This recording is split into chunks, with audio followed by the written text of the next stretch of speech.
Pero sa kamera, pareha na yun. Hugot nga gipakusgan sa lokal nga panggamahanan sa syudad sa Panabo ang pag-instalar og mga CCTV cameras sa Panabo National Highway.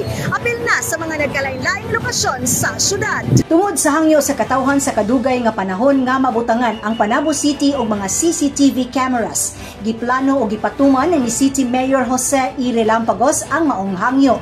Matod pa ni Traffic Management Unit Head Alvin Ibanez nga nagdumala sa mga CCTV cameras nga dako kayong tabang sa katawhan ang pag-instalar ni ini. Sir, kung na'y panabuan sir nga na dunay gusto mo kuha sa CCTV footage, asa man sila mag-address sir, asa sila mag-duol?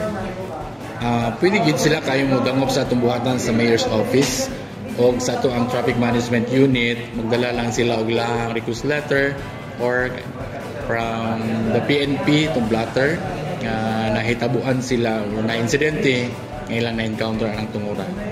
Ubay-ubay na usab ang mga insidente nga natagaan og kalamdagan pinaagi sa CCTV footage.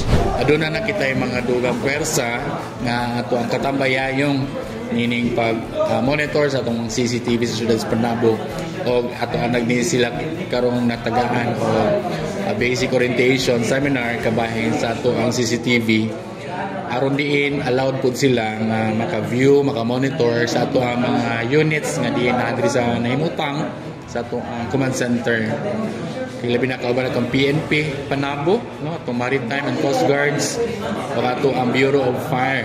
Aduna ba ilaing lakang sir? Yes, aduna kita yung mga dugang lakang niini ang pagpahugot o pagpahimo o pagpahamtang niini nga plastar sa pagpahimo o ordinansa or resolution or mamatagaan o executive order aron nga naadyo kaning lig-on nga balaod ang ang CCTV monitor nga atong gina-install sa syudad sa Panabo nga buhata itong mga rules and regulations or ordinances niini. Dulaan 160 ang ihap sa CCTV cameras nga nahimutang sa 44 ka mga lokasyon. Kauban sa camera, Frances Paculanang o Richard Ligtas. Kini si Dali Amag, nagikan sa City Information Office Broadcast Services alang sa Frontline News Panabo.